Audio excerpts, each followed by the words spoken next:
Bienvenue sur Top Invest, la chaîne des tops d'investissement. Ici, on parle essentiellement d'entreprises de qualité. Avons-nous une opportunité d'investissement sur BAT, British American Tobacco? C'est la question à laquelle on va essayer de répondre en se basant sur les notes d'analyse ici présentes. Je rappelle que les notes d'analyse sont basées uniquement sur la lecture des rapports financiers, l'écoute des conférences calls. Vous pouvez y avoir accès, je me parle pour vous pouvez avoir accès à ces notes d'analyse en passant sur la page en description de la vidéo.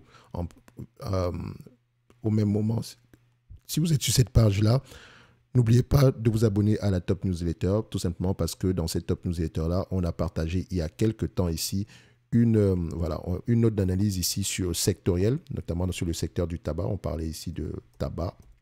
OK. On a parlé ici de... ça concerne la compagnie qu'on appelle British American Tobacco.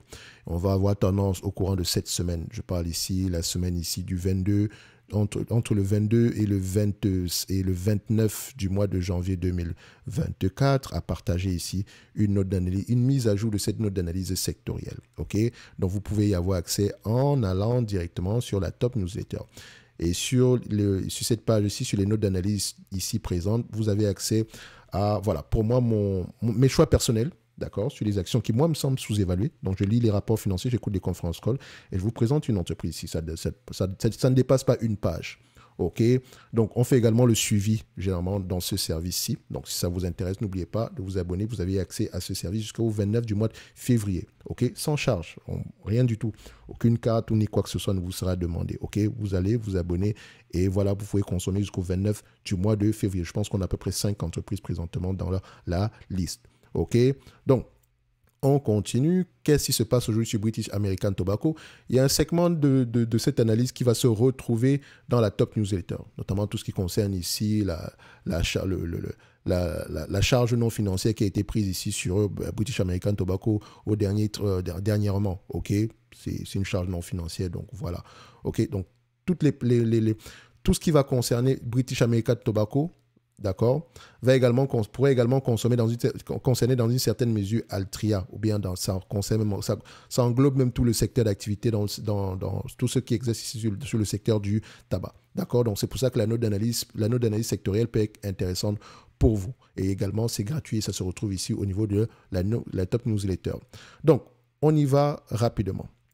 Alors, British American Tobacco a probablement terminé l'année 2023 avec des résultats stables. Les ventes du second semestre ont légèrement baissé par rapport à celles de l'année précédente après une forte progression au cours de la première moitié de l'année. La direction a indiqué qu'elle prévoyait une croissance organique des ventes à taux de change constant de 3% à 5% pour l'ensemble de l'année, d'où notre attente d'un ralentissement au cours du second semestre. Donc, les volumes de l'industrie mondiale du tabac seront probablement en baisse d'environ 3%, mais cette baisse devrait être plus que compensée par la forte demande pour les produits de nouvelles catégories qui comprennent le vapotage, le tabac à chauffer et les produits de consommation par voie orale. Le bénéfice par action au second semestre devrait diminuer légèrement en raison de la baisse des ventes attendues et d'un taux de change défavorable. En 2024, une croissance satisfaisante du chiffre d'affaires et du résultat net est attendue. Alors que les volumes de l'industrie mondiale du tabac continueront probablement à baisser en 2024, la direction est confiante quant à la solidité de ces produits de la nouvelle catégorie menée par Vuse et Velo. Pas le vélo, c'est une marque, d'accord? Allez-y, regardez. Mettez Velo British American Tobacco, vous allez trouver à quoi ça ressemble. Donc, la première détient désormais une part de marché de 37% sur les marchés clés et la seconde de 46% aux États-Unis. Donc, par rapport à ce que ces différentes par rapport les marques, dépendamment des marchés sur lesquels elles sont situées, Vuse, c'est 37% sur des marchés clés, d'accord, et Velo, c'est 46% sur le marché américain, qui est un marché clé, bien sûr.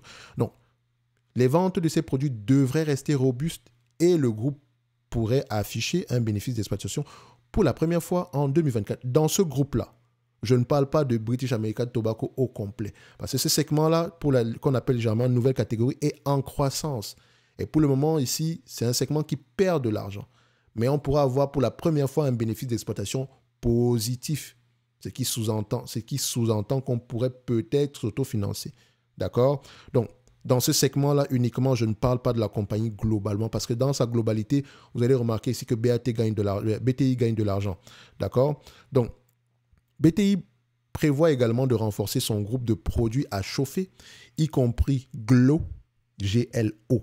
D'accord? Donc, compte tenu des investissements importants qui sont réalisés dans ces technologies au cours des prochaines années, cela atténuera probablement certaines des augmentations des bénéfices prévues.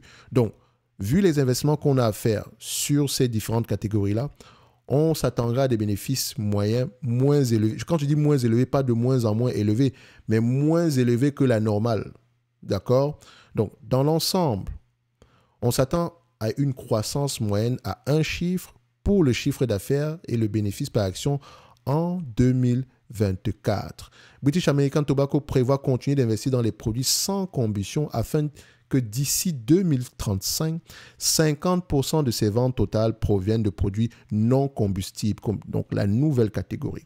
OK? Donc actuellement, seuls 10% environ du milliard de fumeurs dans le monde utilisent des produits de la nouvelle catégorie, ce qui représente une bonne opportunité à long terme pour l'entreprise. Et ça concerne également Altria, ça concerne également, comment on appelle encore cette compagnie-là, Imperial Tobacco, un truc comme ça. D'accord? Donc toutes ces compagnies-là innovent, continuent d'innover. Ce n'est pas juste la cigarette. Maintenant, je peux comprendre qu'il y a des sensibilités, etc. Ça vous concerne. OK? Donc, du point de vue quantitatif, est-ce qu'on a eu à faire une vidéo dernièrement sur British American Tobacco, 7 du mois d'avril. OK, donc on va faire une petite mise à jour ici assez rapide. Donc, BTI. On met ça. Voilà. Ici. Alors, première chose qu'on regarde généralement, c'est la stabilité ou la croissance des revenus. Ici, on a une croissance des revenus. Croissance par acquisition. Comme je l'ai toujours montré ici, ça c'est clair. Ceux qui sont habitués à regarder savent maintenant à quoi ressemble une croissance par acquisition. D'accord? Donc, il faut également mentionner que c'est une compagnie mature. Donc, on n'a pas le choix que de faire des croissances par acquisition. Même si on parle d'une nouvelle catégorie, etc. Mais bon, ça reste encore des catégories en développement. Donc, croissance par acquisition, tant mieux. Marge brute stable ou croissante. Ici, vous pouvez constater que sur les 10 dernières années, on pourrait se dire une croissance des marges brutes, près de 82%. Sur les 20 dernières années, on peut se dire qu'on a une croissance des marges brutes. De 2004 ici à 2023, on a une croissance des marges brutes. Est-ce que les marges EBITDA suivent? Oui. 50% date de jour, on a une croissance des marges EBITDA. Net income, free cash flow parlent le même langage. On regarde. Ici, les free cash flow sont généralement plus élevés que les net income. Donc, on aime également ça. Et surtout, il faut vérifier pourquoi à partir de 2018. Parce que c'est une entité, certes, cotée aux États-Unis, mais je pense que son siège social, c'est au Royaume-Uni. D'accord? Donc, il faut faire attention ici. Peut-être également, quel type de comptabilité affecte ce business? Est-ce que est-ce que ce sont les normes IFRS ou bien les normes GAAP? OK? Mais on peut se dire ici que, connaissant à peu près le secteur d'activité, vu l'acquisition également qui a été effectuée à peu près à ce niveau-ci, il y a peut-être des éléments extraordinaires, d'accord? Donc, des charges extraordinaires ici qui ont affecté négativement le bénéfice net, d'accord? Donc, peut-être, ça peut également être une raison la raison pour laquelle les free cash flows sont plus élevés que les net income. De toutes les façons, il faudra aller vérifier cela, OK? Ensuite, on regarde ici la dette nette sur EBITDA. Augmente ou aux inférieurs à 5? Oui, on est à 2,6. Du point de vue volume, ça donne quoi au niveau de la dette nette? On a à peu près quelque chose autour de 38 milliards de livres. C'est en livres sterling. Faites attention. Si on a 38 milliards de livres sterling ici, en termes de dette nette, en termes de revenus ici, ça donne à peu près, free cash flow ici sur les dernières années, c'est 10 milliards. Donc on peut repayer la dette nette ici en moins de 4 ans. C'est quand même assez élevé, on s'entend. Enfin, quand je dis assez élevé, elle a les moyens de repayer la dette ici. Tout va maintenant dépendre ici de comment est-ce qu'elle alloue son capital présentement. Donc, le nombre d'actions augmente ou diminue. Ici, on peut constater une augmentation du nombre d'actions et je pense également que c'est dû à l'acquisition. Et vous voyez qu'avant l'acquisition, on avait une diminution ici du nombre d'actions. Donc, il y a de grandes chances que ce nombre d'actions continue à diminuer. Donc, je comprends la raison derrière cette croissance-ci est compréhensible. D'accord? Donc, on va se dire que c'est correct. D'accord? Maintenant, en termes d'évaluation, comme je l'ai dit ici, ce n'est pas un business qui va avoir tendance à changer à 20 fois les bénéfices ou des choses comme ça. C'est un business qu'on va avoir tendance à payer ici aux alentours de 15 fois les bénéfices. Grand max. Si on arrive à avoir 10 milliards de livres ici, 10 milliards de livres sterling ici, à 15 fois les bénéfices, ça donne 150 milliards, divisé par la dette nette à 38, moins la dette nette à 38 milliards, ça donne à peu près 112 milliards ici. OK? Divisé par le nombre d'actions, 2 milliards 250, donc divisé par 2,25, ça donne à peu près 49 $. Attention, j'ai pris en livres sterling, n'est-ce pas? Il faut que j'aille mettre ça ici en... Voilà. Parce que le fameux 10 milliards en question, c'est même très gentil. J'aurais dû ajuster ce montant-là. Mais ce n'est pas plus grave que ça. Où est-ce que j'ai ce montant-là? Ici, dollars américains. Voilà. En dollars américains, c'est 12 milliards 772. OK? Donc, en prenant même mon 10 milliards ici, j'ai sous-évalué de 2 milliards. Ce n'est pas plus grave que ça. Donc, quand on divise ici, vous constatez que, voilà, même en laissant 2 milliards sur la table, on est à 49 $ l'action. OK? Quand on revient à ce niveau-ci, évidemment,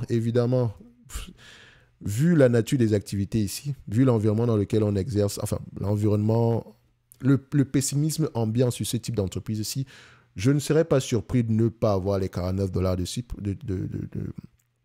dans un avenir proche. Le plus important pour moi, c'est est-ce qu'elle a les moyens de continuer à payer ce dividende-là? Et comparé à Altria, elle est bien positionnée pour continuer à payer ce niveau de dividende.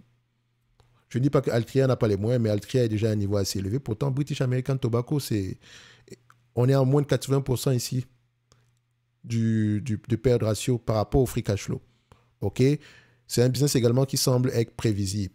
D'accord? Et on s'attend à une certaine croissance sur les années à venir. Moi, je veux juste dire une chose. Prenons le pessimisme ambiant, etc. Ce business-ci, je veux le payer à 10 fois les bénéfices. Ça veut dire quoi? Ça veut dire qu'au prix actuel, si on prend en considération les bénéfices nets, bien, disons même, ajustons même ces bénéfices nets-là. Mettons-les ici, voilà. Mais ajuster des bénéfices nets attendus en 2023, ça fait 47 $ l'action. Par rapport à ceux attendus en 2026, c'est 55 $ l'action. Je suis juste à 10 fois les bénéfices. Hein. Et entre-temps, j'encaisse un dividende ici. 9,46%. 9,44%. Je comprends, oui, c'est un business qui est en train de mourir, les volumes diminuent. On a des segments d'activité qui sont en croissance. OK? Donc, dites-vous qu'il y a toujours une alternative. Maintenant, pour moi, ça reste ici une position purement value. Quand je dis une position, elle est dans la liste des choix de Top Invest. Ce n'est pas un choix parce que, voilà, c'est une entreprise extraordinaire. D'accord? C'est purement value pour moi. OK? Donc, pour moi, ici, je suis prêt à payer de l'argent sur cette compagnie-ci. Donc, au prix actuel, le prix est tellement bas que ça devient, c'est aberrant, littéralement, comme le dit souvent un certain créateur de contenu. OK? Donc, ce n'est que mon avis. Je respecte également les avis contraires. Donc, entre-temps, on vous paye pour patienter. Donc, n'oubliez pas, si cette compagnie vous intéresse, vous lisez les rapports financiers, vous écoutez les conférences calls. Oui, la note d'analyse est là, etc. On peut faire les mises à jour derrière. Mais je sais une chose. Si quelqu'un l'a acheté à 40 $, aujourd'hui c'est 39 $, il va se mettre 29 $, il va se mettre à paniquer s'il n'a pas lu les rapports financiers. Pourquoi ça baisse là? Si tu lis tes rapports financiers, tu as une idée générale du secteur d'activité, tu sais clairement que ceci est temporaire. Et ça pourrait m'aller encore plus bas que ça. OK? Avec tout ce qui concerne l'ESG ici, ces compagnies-ci ne sont pas bien vues. D'accord? Donc, et ce n'est pas plus grave parce qu'elles vont racheter massivement leurs actions. Elles vont payer un dividende. En 10 ans, je récupère mon cash ici juste avec les dividendes. Si on ne prend pas en compte les taxes. D'accord? Donc, pourquoi ne pas avoir du BTI ici? Pourquoi pas? Je ne suis pas en train de vous encourager à aller acheter du BTI. Soyez curieux, intéressez-vous au secteur d'activité. Si ça vous parle, allez-y. OK? En lien dans la description de la vidéo, vous avez les notes d'analyse jusqu'au 29 du mois de février gratuitement. OK? Et pour tous ceux qui sont ici, vous savez que vous aurez un deal par rapport à ce prix-ci. Ne vous inquiétez même pas par rapport à ça. OK? Donc, on va se donner rendez-vous sur la prochaine vidéo. Un like, un abonnement, un commentaire. Non, pas un commentaire parce que j'ai sciemment bloqué les commentaires. Merci.